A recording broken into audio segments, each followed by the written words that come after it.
Religion à présent, hein, on s'intéresse au Hajj 2023 et l'Hajj Karamo Diawara qui promet une organisation, une réussite cette année. Oui, contrairement aux éditions Une plus précédentes, grande réussite. il nous promet en tout cas un léger mieux cette année. Et c'est à l'occasion du 3 mai, le mercredi 3 mai, qu'il a fait face devant les conseillers nationaux du CNT dans le cadre des questions orales et écrites qui sont adressées souvent aux membres du gouvernement.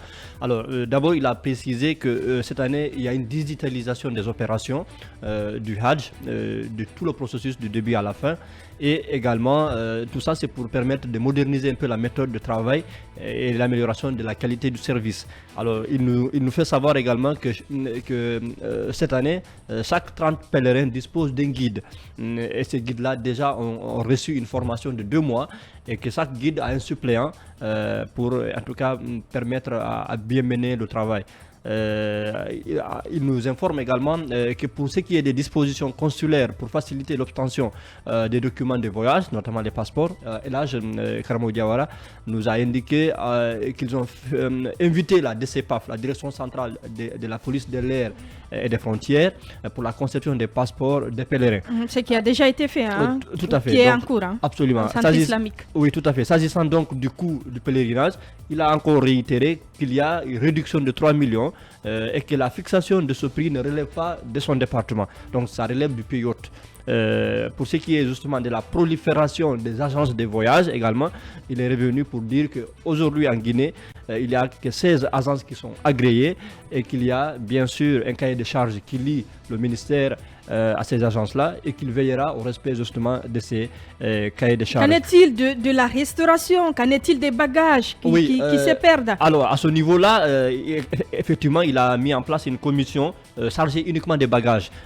Cette commission aura des représentants ici au niveau de la Guinée, mais aussi du côté de l'Arabie Saoudite pour la coordination de tout ça. Il promet que tout sera mis en œuvre pour atténuer les souffrances des pèlerins cette année. Mais qu'il y a des choses qui ne relèvent pas du département, mais qui relèvent surtout de l'Arabie Saoudite. Et pour être complet... On a l'impression qu'on met tout sur le dos de l'Arabie Saoudite. Oui, mais il se défend bien. Il termine en nous informant que le départ du premier convoi, en tout cas, va s'effectuer le 5 juin, donc pratiquement dans un mois. Alors, Lincoln, on nous annonce également qu'une vingtaine de femmes sont recrutées pour aller appuyer celles qui sont en Arabie Saoudite ou ceux qui sont en Arabie Saoudite pour la restauration. Est-ce qu'on peut, les pèlerins peuvent s'attendre peut-être à avoir du lafidi, du gombo, Takula je sais pas quoi encore. de Karapouté. Cette année, c'est déjà bien. Hein. Voilà. Non, c'est bien. Il y a quand même la volonté au départ de réussir le pèlerinage. Parce que moi, j'ai appris il y a 1 mois que même les guides ont été choisis. Je crois au nombre d'une 50aine de guides feraient le déplacement pour le Hajj. C'est-à-dire chaque groupe a des nombres de pèlerins bien limités, contrairement aux années passées, puisque les guides qui étaient partis, c'était des guides purement opportunistes qui ne connaissaient même pas la Mecque, qui sont allés en tout cas faire perdre nos pèlerins de ce côté. Deuxièmement, oui, ça c'est un atout déjà, je crois qu'ils tirent le son de ce côté. Deuxièmement, l'année passée, comment dirais-je, la nourriture a fait défaut, puisque nos pèlerins étaient affamés, parce qu'ils étaient obligés de consommer saoudiens, des plats auxquels ils n'étaient pas habitués cette fois-ci. Comme les années peut-être antérieures, ce sont des Guinéennes qui s'ajoutaient à d'autres qui sont là-bas pour juste préparer. C'est aussi un autre atout. Même si on attend de voir tout ça, la mise en œuvre. Pour le moment, c'est la théorie. On est fort dans les annonces dans ce pays. Pour le moment, c'est la théorie. On annonce. Et on apprend aussi que des pèlerins sont proches des lieux, en tout cas des prières, ainsi de suite. Mais, Arissatou, il y a une autre information par rapport au transport des pèlerins. Selon les informations, il y a eu un appel d'offres. Et cet appel d'offres aurait été remporté par quelqu'un qui avait proposé Air Egypte, qui est habitué à transporter les pèlerins guinéens. Mais qu'après, on a imposé une autre compagnie. Attention, c'est Ethiopian qui a transporté l'année dernière. Et c'est encore cette compagnie. Il y avait des problèmes l'année dernière. Mais avant Ethiopian, il y avait Air Egypte qui transportait les pèlerins, qui aurait encore gagné, mais on aurait imposé une autre compagnie pour dire... Dites en le tout nom cas, de la voilà. compagnie Lincoln. On va y vais pas faire la revenir publicité. juste après la pause à venir. Nous parlerons donc de la reprise annoncée des manifestations avec ces lettres d'information qui sont déjà déposées dans toutes les communes de Conakry. On reviendra également sur la grogne des travailleurs de la RTG. Des travailleurs avec cette question, vont-ils réussir à pousser la ministre Aminata à la sortie? Nous en parlerons et on donnera également la parole à une jeune dame, Kadisha Diallo, blessée par balle en 2007, qui se bat comme elle peut pour survivre. Et nous parlerons donc des manifestations, de l'annonce de la reprise des manifestations par les forces vives avec ces lettres d'information qui ont déjà été déposées. Nous reviendrons également sur la grogne à la RTG avec les travailleurs qui restent donc déterminés à obtenir donc la suspension, la levée de la suspension de leurs responsables. Mais bien avant, on reste sur le Hajj 2023 avec vous, Emma. C'est vrai qu'il y a beaucoup de dysfonctionnements qui ont été enregistrés l'année dernière. Il y a des annonces qui sont faites encore cette année. Est-ce qu'il faut espérer voir tout ceci mis en œuvre? Eh bien, d'abord, il faut évidemment continuer à croire que plus, je l'avais déjà dit l'année dernière, plus on évolue dans l'organisation d'un événement comme le Hajj, plus on en tire des leçons et plus on perfectionne le processus. Alors que le secrétaire général aux affaires religieuses en tire des leçons et prend des engagements que cette année le Hajj sera meilleur, c'est tant mieux. Ça veut dire que oui, on est en train de capitaliser sur un certain nombre d'acquis qui permettraient d'éviter de répéter les erreurs du passé. Mais je suis quand même attiré aussi par une autre chose, Arissatou, c'est que, enfin, par deux choses. La première, c'est le coût du Hajj a baissé et le secrétariat général aux affaires religieuses nous promet un meilleur Hajj que celui de l'année dernière. C'est-à-dire qu'un Hajj moins cher mais plus performant que le Hajj plus cher est presque bâclé. Il ne faut pas perdre de vue les conditions sanitaires de l'année dernière. Non mais attendez. C'était le premier Hajj. Après, non, je suis désolé. Ça ne dépend pas. Le prix ne dépend pas de la Guinée. Je ne suis pas d'accord non plus sur ce point. Si le prix ne dépendait pas de la Guinée, le prix aurait été uniforme dans tous les pays. Quand vous partez au Sénégal ou au Mali, le coût du Hajj n'est pas le même qu'en Guinée. Et après, on nous dit que ça dépend de l'Arabie Saoudite. Mais si ça dépend de l'Arabie Saoudite, ça veut dire que le montant que l'Arabie Saoudite nous impose, c'est le même montant qu'il impose à tous les pays musulmans. Mais pourquoi le prix n'est pas le même alors dans tous les pays? Attention. Et pourquoi en Guinée, on a pu quand même réduire le coût? Alors que ça ne dépend pas de nous. Mais on l'a réduit. On est passé de 60 millions. Les conditions ont changé en Arabie Saoudite. Non, arrêtez de voir le mal partout. Je ne vois pas le mal. Le secrétariat des affaires religieuses dit qu'il n'a aucun intérêt pécunier. Ce que je dis, ça reste à voir.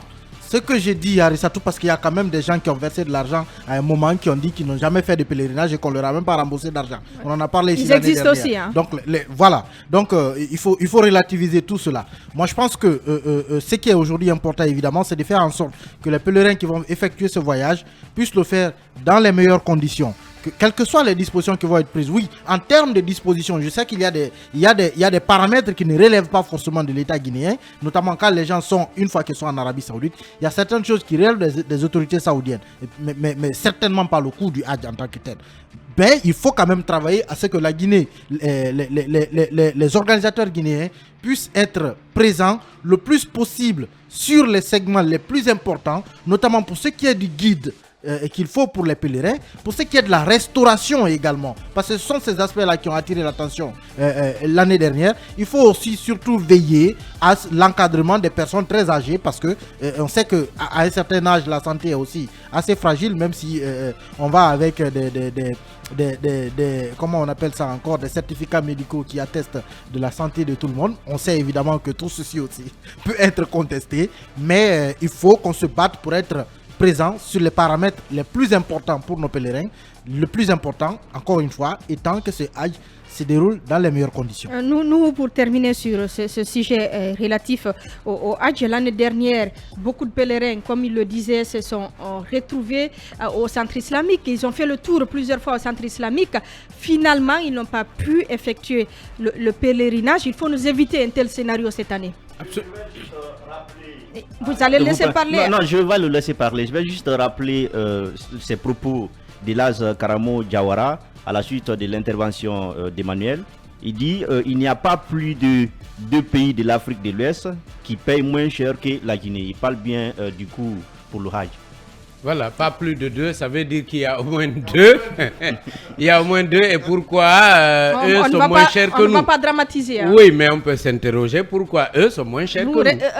Alors, par rapport à son passage, moi j'ai été quand même surpris de la facilité qu'on lui a accordée au CNT. Je ne sais pas si vous avez observé comme moi, mais il a eu beaucoup plus de facilité que d'autres ministres. Certains ont commencé même à interroger sur les pratiques anciennes qu'on faisait, en tout cas sous Conté, quand un ministre, par exemple, de la pêche passe, on sait que le poisson...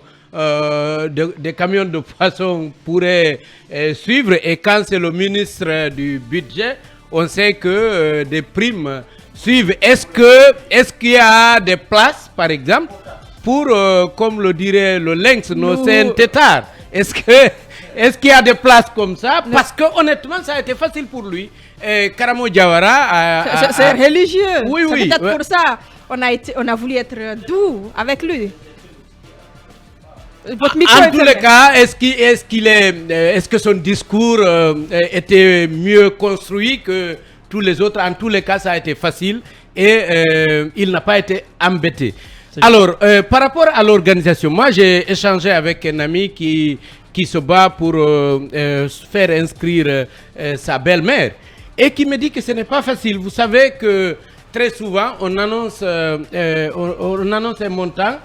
Et après, on fait la surenchère et vous êtes obligé de payer 10 millions en plus du montant normal, parce que partout, on vous dit qu'il n'y a plus de place, y compris au niveau du secrétariat général. Si vous attendez la dernière minute pour vous inscrire, ça peut arriver. Justement, Arissatou, il y a un délai de prévu.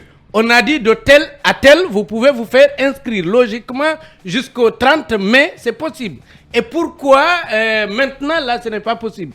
Pourquoi chaque fois que vous venez voir une agence ou le secrétariat général, on vous explique que vous êtes arrivé à retard? Je pense qu'il y a ça, parce qu'on sait que l'année dernière, moi, j'ai vu quelqu'un qui avait ajouté 10 millions pour pouvoir inscrire sa femme. Je pense que ce n'est pas normal. Le doyen Diallo Suleiman avait, à l'occasion de son pèlerinage, dénoncé ça. Ce n'est pas normal que le secrétariat général des affaires religieuses, là où il y a les religieux, là où on doit avoir du pur, ce n'est pas normal qu'il y ait de la corruption à ce niveau. Et j'espère que eux qui dirigent ce secrétariat, doivent se saisir de telles plaintes des candidats pour faire attention à ce qui se fait. Vous savez que pour ceux qui ont fait le pèlerinage, on dit la même chose là-bas. Quand à la période de sacrifice, il paraît qu'il y a des gens qui viennent collecter et il n'y a pas assez de preuves qu'ils ont utilisé l'argent à bon escient. Je pense qu'on doit faire attention à tout cela et rassurer ceux qui vont qu'il n'y a pas de corruption. Rendez-vous donc le 5 juin prochain pour le départ du premier convoi de pèlerins guinéens. Pour rappel, la Guinée a obtenu 10 000 places cette année. L'émission continue.